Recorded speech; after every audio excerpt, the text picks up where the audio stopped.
Are you tired of undercharging, over-delivering, and overworking? Well, I have some good news for you. I put together a free course for women web designers who want to make more money without overworking. Just go to webdesigneracademy.com/free course or click on the link in the show notes of this episode to get instant access. And since you love podcasts, when you sign up, you'll have the option to get the entire free course instantly in a podcast feed so that you can listen on the go. So if it feels like you've been working 24/7 but not making as much as you want, go get that free course right now at webdesigneracademy.com/free course. Welcome to The Profitable Web Designer, a podcast for web designers who want to work less and make more money. I'm your host, Shannon Mattern, founder of the Web Designer Academy, where we've helped hundreds of web designers stop undercharging, overworking, and create profitable, sustainable web design businesses. Hey there, and welcome back to the Profitable Web Designer podcast. And today I'm bringing you my monthly income report for December 2024 and my annual income report for 2024, where I share what happened behind the scenes of the Web Designer Academy, how much money we brought in, how much went out, and all of the money and business lessons I learned along the way. And if you're new to the show, the reason I write income reports, even though you and I have completely different business models, is because the way we think about money affects all areas of our business. So our thoughts create feelings, which drive our actions, which create our results. And so our thoughts about money will make us feel some type of way, which will make us act some type of way, which will either create a wanted result or an unwanted result. And if you start paying attention, you'll see how your money thoughts and your core beliefs about money drive certain decisions in your web design business that maybe on the face of things don't seem money related at all. And so I write and publish these income reports to give myself the opportunity to dig into my own money thoughts, to see where I might be getting in my own way, and to intentionally give myself more empowering thoughts that will lead me to my big goals.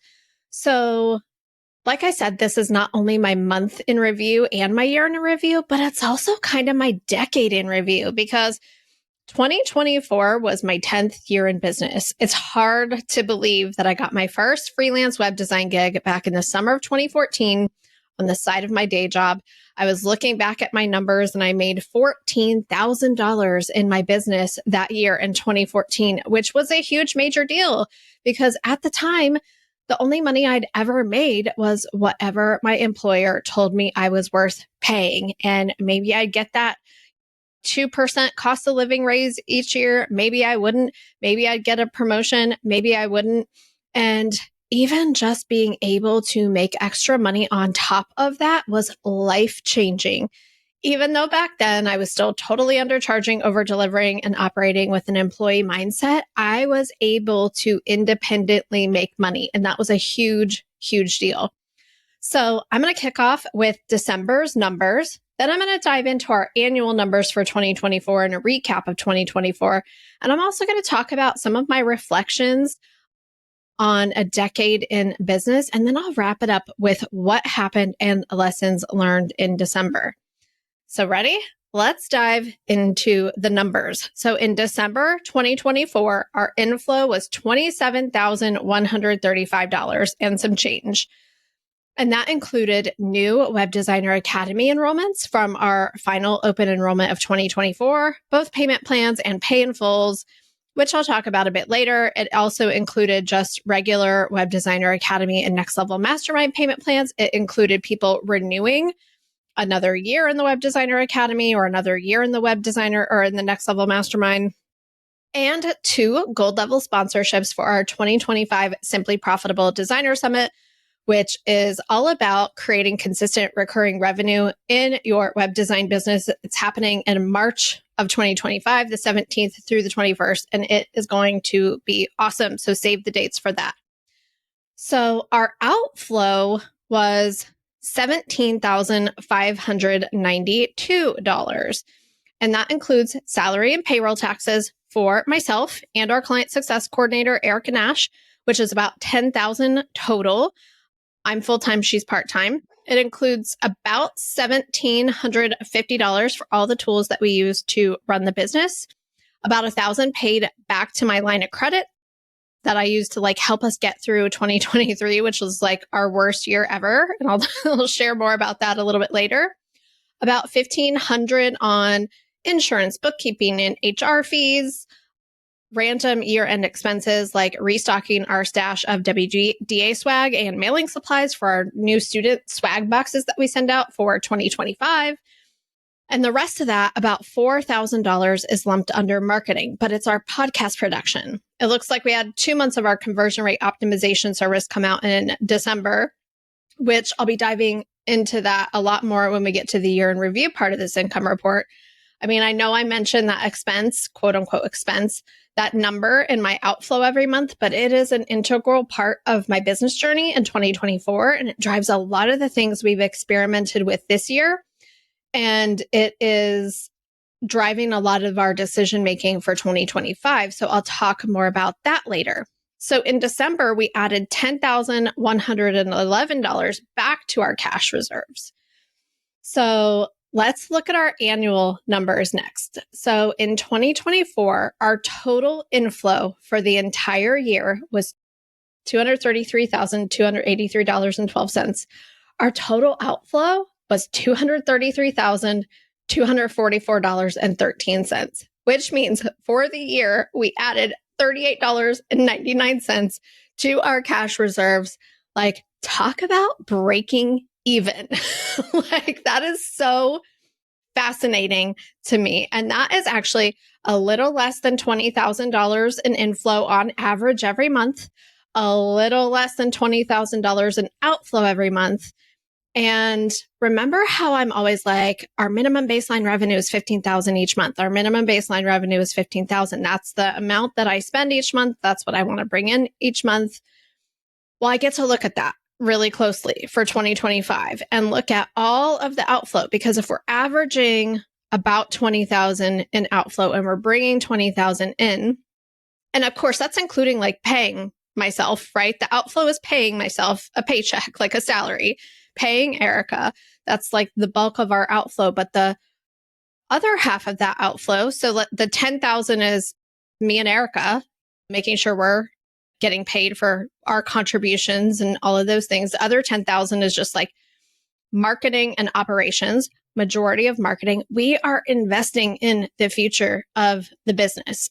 And so I get to look at that really closely for 2025 and look at all the outflow and ask, how is this thing that I'm spending money on creating more time, capacity, energy, or money for us, for me, for the business, for our team, for our students, right? Like, how is it an investment in them and their results? Like, and if it is not, then I get to make a decision about keeping it. If it's not, if I can't see a direct impact on how that's creating better results for our students, better results for us, then it doesn't get to stay. And also, maybe it's okay to up my outflow number for 2025. Instead of thinking about it as like my minimum baseline revenue number anymore, it's like my outflow number for 2025, maybe that gets to be higher, because creating more capacity for myself to use my time and my brain on different things in 2025 is what is really going to shift some things for me so that I can increase our inflow. And if our outflow stays close to the same, cool. But here's the thing. The way I did things in 2024 in my business, what I spent my time on is what created us breaking even.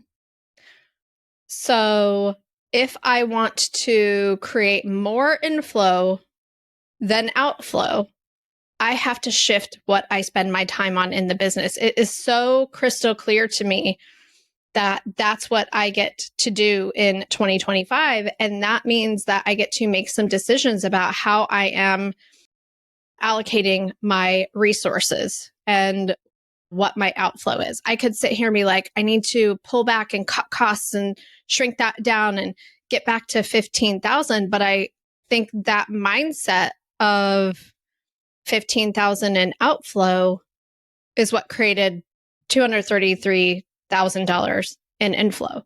Like if I want that to grow, I have to be willing to shift how I am investing my time versus my money.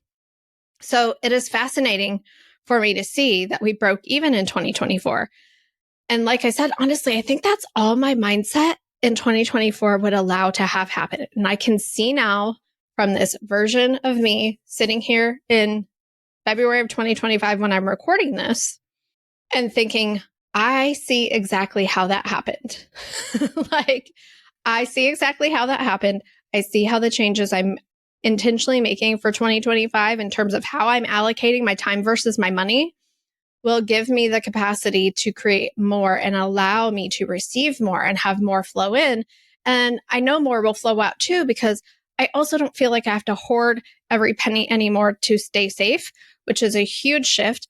I'm totally already seeing the shift from allowing other people to do things that I have traditionally like held onto in the business because they're in my zone of excellence, as Gay Hendricks would say, but not my zone of genius. So my zone of excellence are things that I'm really, really good at, like building systems and pushing all the buttons. But my zone of genius is not those things. My zone of genius is connection, meeting our new students, getting in front of them, talking to them, like teaching, training, all of those things, and not building all of the back end systems to support that. And if I'm being really honest, I'm like a B minus student when it comes to building all that stuff because I'm trying to do all of the things. I miss things. I have mistakes. I have workflows that break down. And I'm like, that's cool. Like, I get it. I'm doing a lot of things. And I also want to realize that, like, oh, if I'm doing all the things and I'm making mistakes, I think mistakes are okay. But mistakes are a sign that I'm trying to do too much. So that's where I get to shift. And so, like I mentioned earlier, 2024 capped off my 10th year in business. And I keep a spreadsheet tracking my inflow and outflow each year in my business. And as I was preparing this income report, I was looking at those numbers in that spreadsheet. And I'll link that up in the show notes. If you go to webdesigneracademy.com/, let me pull up this episode number for you. I haven't assigned it yet as of recording this. If you go to webdesigneracademy.com/129, that'll be this episode. And there will be a link to our annual profit tracking spreadsheet. So you can look and see how much money I made and spent every single month in the business, whether the profit was like what I paid myself or whether my paycheck was like included in the expenses. Because once I switched from a sole proprietor, like from an LLC to an S Corp, before that, the profit was what I paid myself. After that, the profit was the overflow that I like, the reserves that I left in my business after paying myself, if that makes sense. So I was looking at that spreadsheet because I wanted to see how did this year's inflow compare to last year's. And it was so interesting to me to reflect on the numbers for the past 10 years because I can clearly see how those numbers mirror my thinking at the time, what was going on in my personal life at the time. And there's so much I can learn today from those versions of me back then. And so I was looking at the spreadsheet. And so from 2014 to 2019, I was still doing freelance web design on the side. I was also teaching entrepreneurs how to DIY their website. And almost all of the money I made on that was from affiliate commissions from the products and services I recommended inside that free training.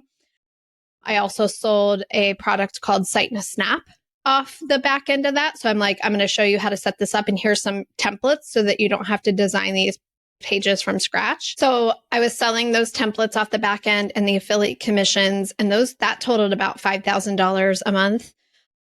And then I had my web design business.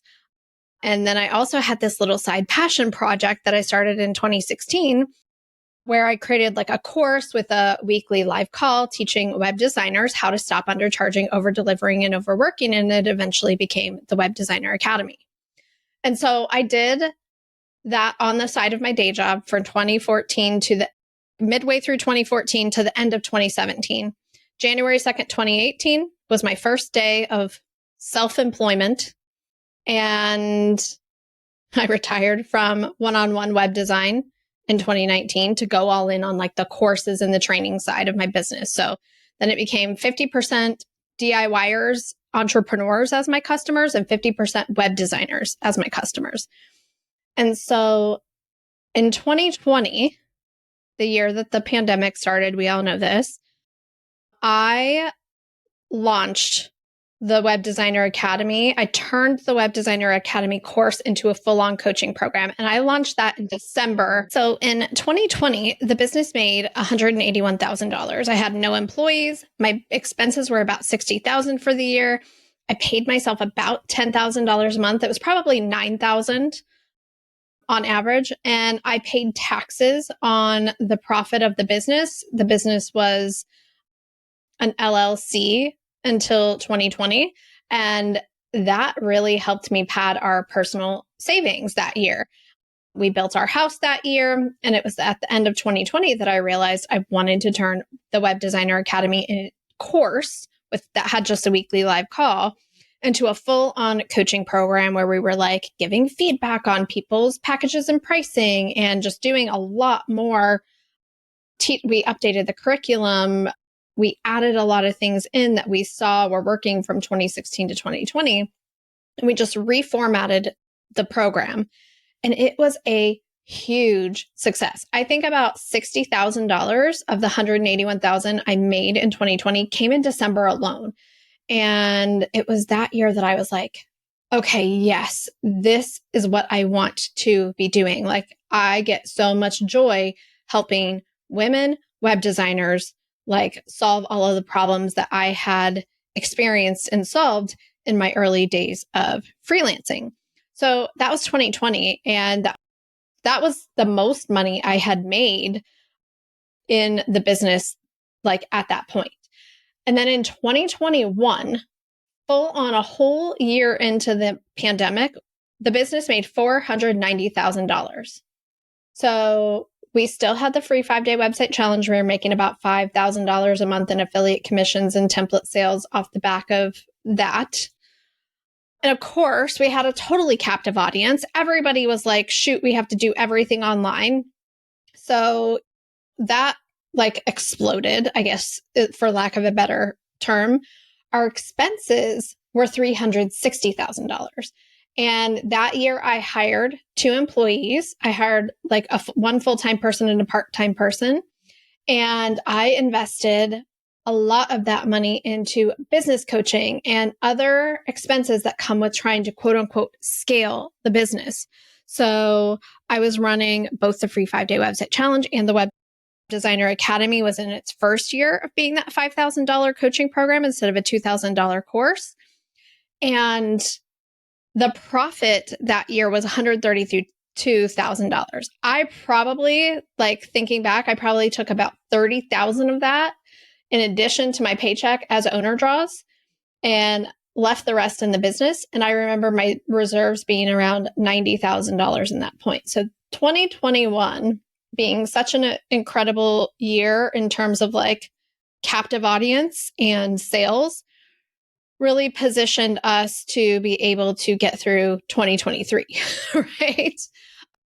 And positioned us personally, my husband and I personally, to get through 2022 because his company completely shut down in 2022 and he changed jobs a couple of times before he landed where he's at now. And he had a period of about 6 months where he wasn't working. And so that 2021 really like set us up to be able to get through 2022 and 2023 personally and business. And so in 2022, our inflow was $426,000 and our expenses were $417,000. And looking back at those numbers, I was trying so hard to get to $1 million. And also, I had a huge freak out about being responsible for other people's salaries going on that I did not realize at the time. I look back and I probably invested close to $150,000 on coaching programs and ads experts. Again, like chasing the scale, right? Chasing the $1 million business, thinking that I could fast track that through other people's strategies and ads and just getting more leads in the door, more leads in the door, more leads in the door. And as we know, that did not work. The tides were already turning in 2022, but I didn't see it because I had stopped writing income reports. And so I talk about this in a podcast episode with my friend Alicia St. Germain that I'll tell you about in a second. But I stopped writing income reports at the end of 2021, like at that $490,000 year. I shut down the podcast where I was doing the income reports. It was called Pep Talks for Side Hustlers. I started the Profitable Web Designer podcast at the end of 2022 in like September 2022. And I was like, income reports are irrelevant. Why? I'm running a business coaching business. My target audience is freelance web designers. We have two totally different business models. It is pointless for me to talk about how much money I'm making and spending because we're not running the same kind of business. Well, so yeah, I really should have continued writing income reports because I missed so much of the learning and the pausing and the reflecting and all of those things, which leads us to 2023, where our revenue, our inflow was $178,000. So 2021, 490,000 in inflow, 2022, 426, 2023, 178. And expenses or my outflow in 2023, $306,000, even after me not paying myself for a few months and laying off an employee. And again, that was me making decisions out of desperation, in hindsight, out of desperation to try to save something. And so I look back and I have a lot of compassion for myself with what I was going through, just personally and professionally in 2022 and 2023. So in 2023, I dipped into that line of credit that 2022 Shannon was like, just get it. Revenue's like a bank's going to give it to you. Your cash position looks good. Just get it just in case, right? Well, I needed it. I dipped into the line of credit so I could keep my cash handy. And that $90,000 cash reserve that I had sitting there, that like I dipped into that dwindled down to about 30,000. It sat at about 30,000 all of 2024. And listen, I know the global economy was tough in 2023, and I could tell the story that that's why my numbers looked the way they did. And that had an impact, sure. But that's not the whole story. I had a lot of mind trash, a lot of anxiety. I was making a lot of decisions to try to, just upon reflection, I'm like, okay, 2021, like if I could have even just repeated that with what I was doing, or even, I don't know, like I just had this like need to grow and to create more, and grow instead of just like stabilizing. And it all makes so much sense to me now. It all makes so much sense. I had so much mind trash, so much anxiety. And like I said, I'd stopped writing income reports. I was not looking at any of it.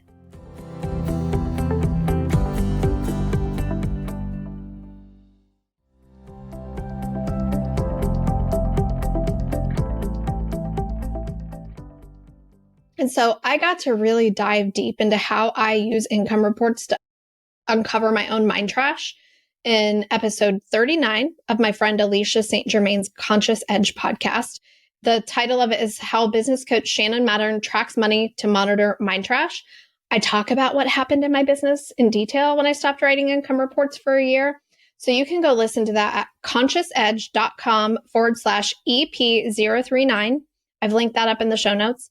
I recently listened to it just to remind myself of what I said and let the lessons really sink in. And I will never not write income reports again. Like, even a couple months ago, I might have looked at like these numbers for the past 10 years, especially like the first half of 2020, and been like so ashamed of myself for some of the decisions, or berating myself for spending so much in certain areas, or just not noticing problems earlier. But now I'm looking at that and I'm like, wow, look how powerful you are. Look how committed you are. Look how when things got really, really hard, you stayed the course. You didn't quit. You came back stronger and smarter and way more kind to yourself. And I have compassion for the version of me who is like just searching and desperately trying to fix something outside of herself, when really I needed to just look at what I was thinking and fix my thoughts and make some different decisions. But I have compassion for that version of me. I can look at the outflow and a lot of those outflow decisions and realize, oh, I see what you were thinking there. And that created an unwanted result for you. And I see it. I see it. And so, but the other thing that I remind myself of is like, I created all of that money, all of that inflow with just my thoughts and my ideas and my passion and my drive and desire to help other people get what they really want. And I think, look at everything you've learned in the past 10 years, like to set you up for the next 10. And when I think about the money that flowed out, with a handful of exceptions, I'm like, regardless of what problem you thought you were trying to solve versus what the real problem was at the time that you were unaware of because you weren't looking at things and you weren't managing your mind and you had a lot of mind trash, that money flowed to people and companies that I admire and respect. I learned something from every single dollar that went out the door, whether it's what I intended to learn or get, or whether it was a lesson I didn't intend to learn, but I needed to learn.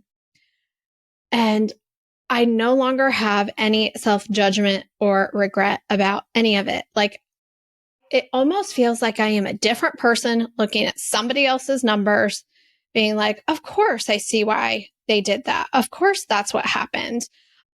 Wow, look at all of the potential here. We just need to make sure that they are aware and making decisions from an empowered place. But it feels like I've almost as if I've closed an old chapter of my life and my business, and I'm ready to write a new one. So with 2024 not only being a break-even year, it was also, we created nearly $55,000 more in inflow than in 2023. In 2023, our inflow was 178. In 2024, inflow was 233. So we're going in the direction that I want to go. And in 2024, we also had $70,000 less in outflow. So we're going in the direction that I wanted to go there as well. And I'm not necessarily so bent on cutting my outflow as much as I am really strategically making sure that I'm making decisions from a place of how is this outflow going to create more inflow of time, money, capacity, energy, and making sure that I'm not trying to save something and that I'm using what I talked about back in episode 107 of the Profitable Web Designer podcast about like making financial decisions with confidence and making sure that they're coming from a really empowered place instead of a hustly trying to save something kind of place. So I just feel like that is such a great place to start 2025. And I'll talk more about what we have planned for 2025 in my January income report. We have some really, I think, exciting things coming up in 2025. I'm going to wrap up with like my December 2024 month in review. So like I mentioned, we made over $27,000 in December, and we did that the same way we always do in December. We hosted a live private training the first week of the month. We invite web designers to fill out our application to request an invitation to that training. And then based on where they're at in their web design business and their goals, I'll either invite them to the training Or I'll say, hey, actually, you're not ready for this training. Like you're still trying to learn web design. And once you get that under your belt, then come work with us. But I'm really, I guess I would say, picky about who I invite to our training because I want to make sure that where they're at, that we can actually help them. And that's because at the training, I talk about what our strategies are, how they work. I have some of our students come on and talk about their experience in their program, applying our strategies, some of their wins. And then we officially invite everybody whose application we accepted to join our Web Designer Academy program. They have the chance to ask us all of their questions and then just make the decision if they want to move forward working with us or not. And so that training was called the 2025 Profitable Web Design Business Roadmap. I actually put an edited version of it on the podcast a few weeks ago. It's episode 125.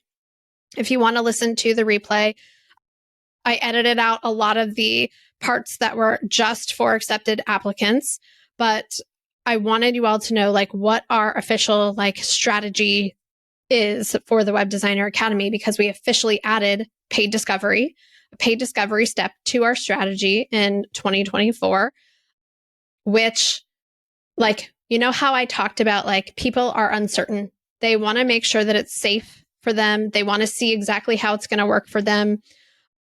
For Web Designer Academy, your clients want that safety and security too. And that's why we added the paid discovery step to our roadmap and are teaching our web designers how to do that as part of the sales process.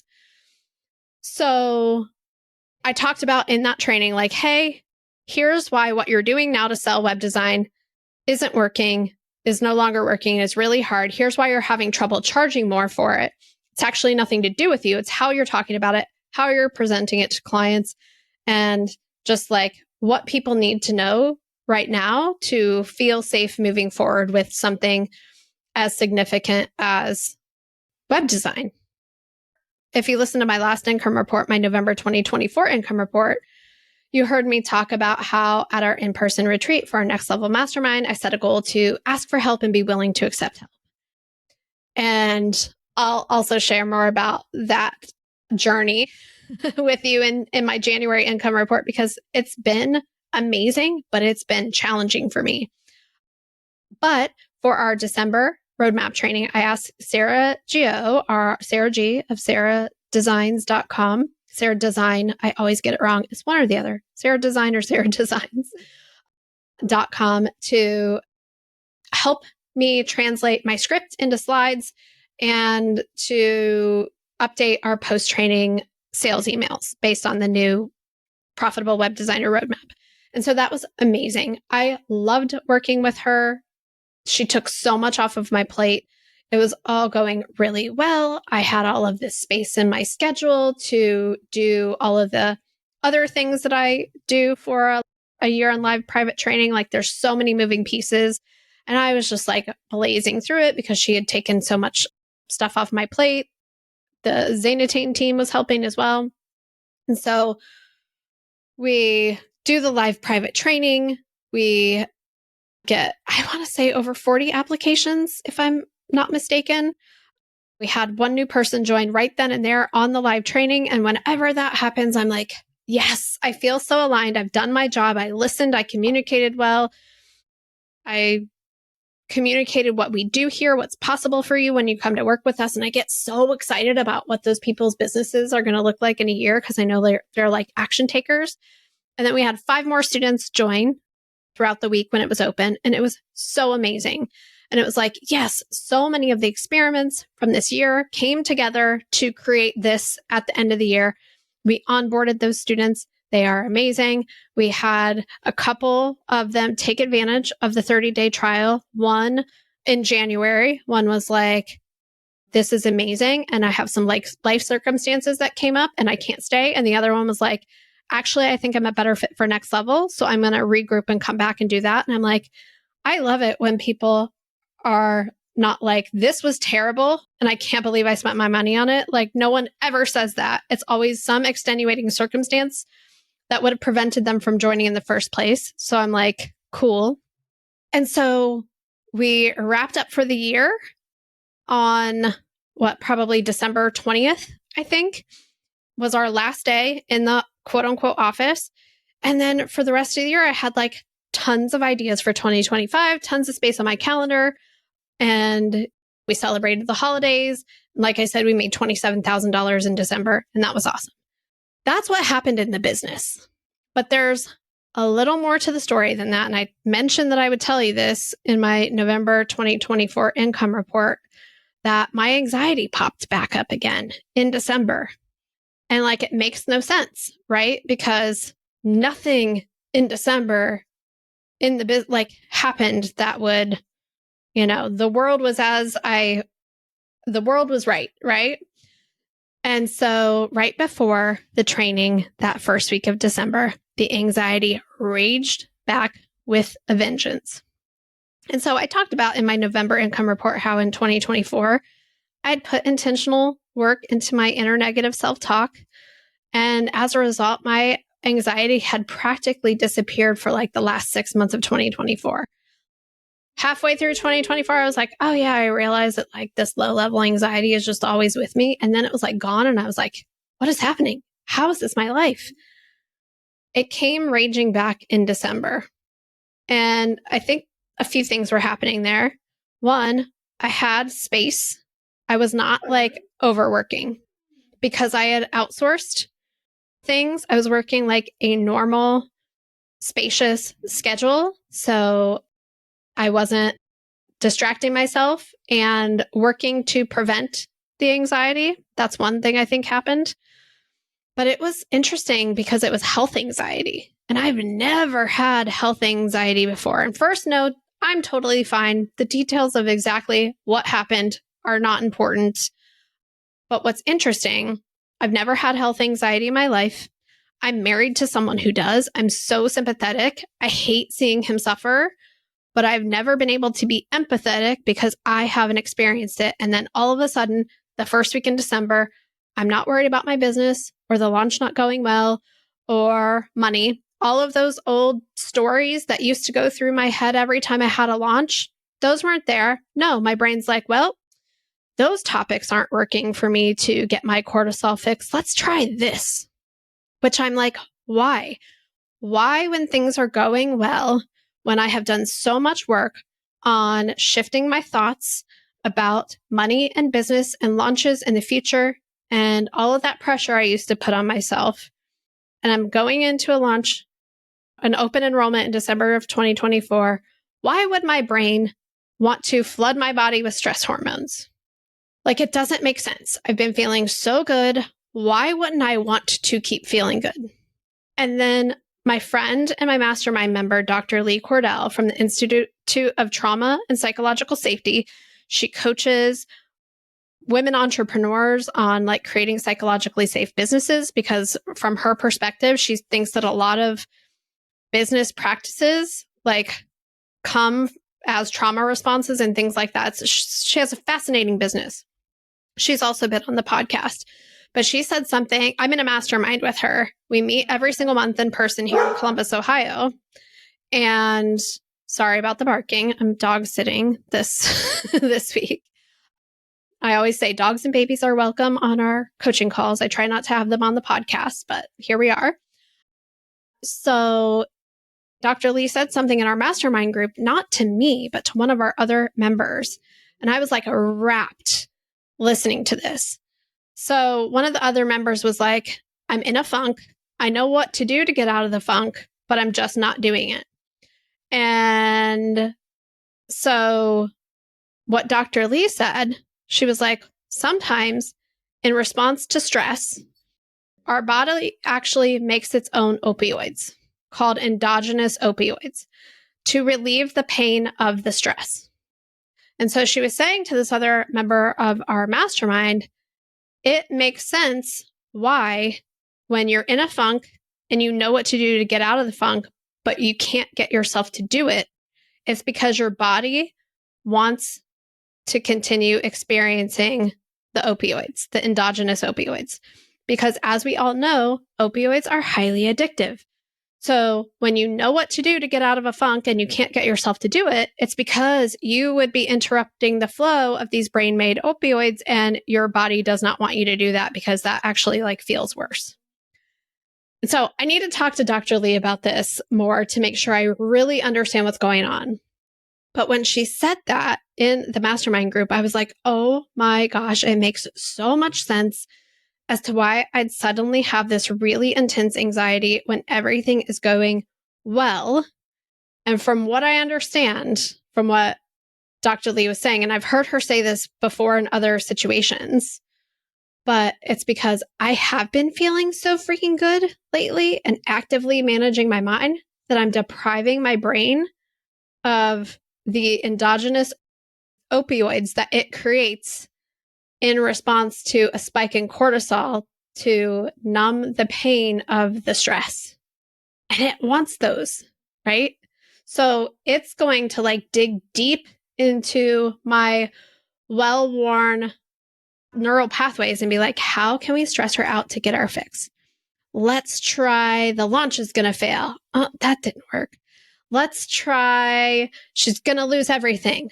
That didn't work. Let's try she's going to spend money hiring help and it's not going to work out and she's going to lose everything. Well, that didn't work.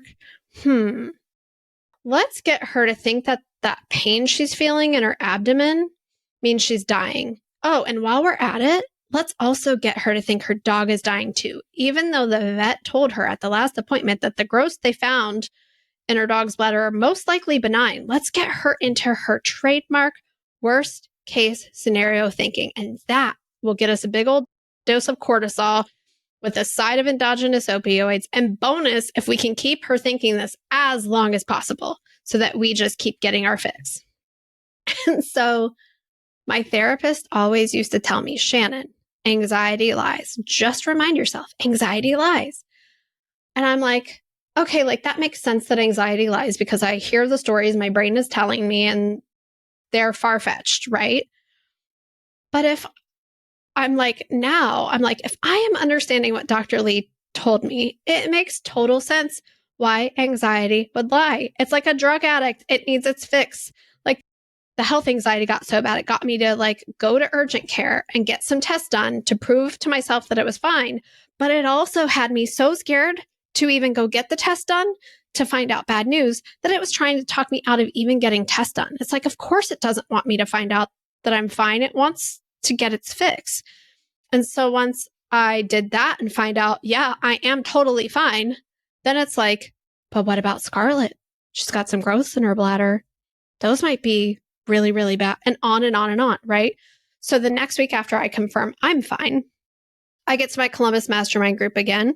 I just dropped Scarlett off at the vet for surgery to remove these growths that they had to be removed whether they were benign or not. Like that was just a train on the tracks.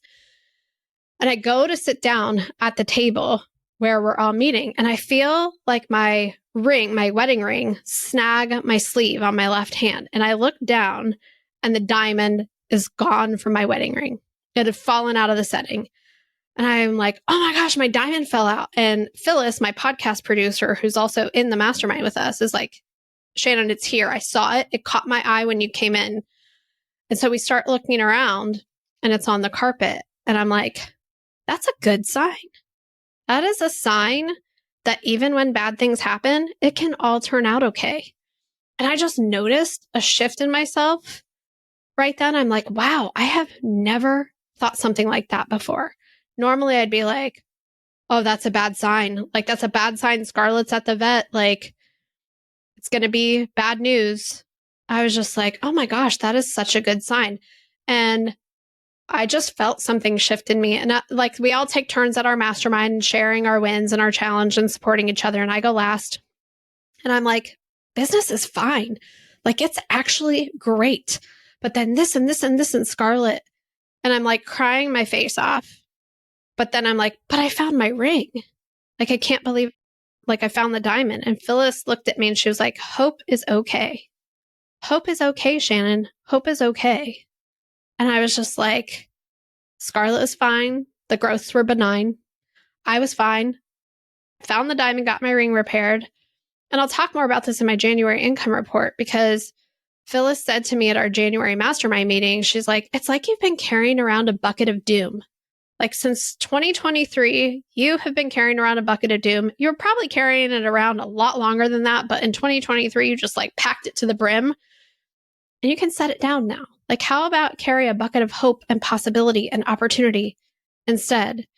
And Phyllis actually started a podcast called The Daily Dose of Hope, which I'll link up in the show notes, but you can just search for Daily Dose of Hope. It's so good. She actually talks about the bucket of doom story on the podcast. And I'm like, when I said earlier, I feel like I'm closing a chapter and opening up a new one. It's really coming from this place of like, I'm feeling whole. I'm feeling worthy. I'm feeling capable and resilient. I don't need to protect myself. I have so much more insight into a lot of things happening in the business because I'm like paying attention again. I'm not trying to hustle and scale and save anything. I'm just here like doing the thing I love to do, which is like the mission and the vision, which is coaching the web designers, women web designers in our programs and meeting new ones and showing them what's really possible for them.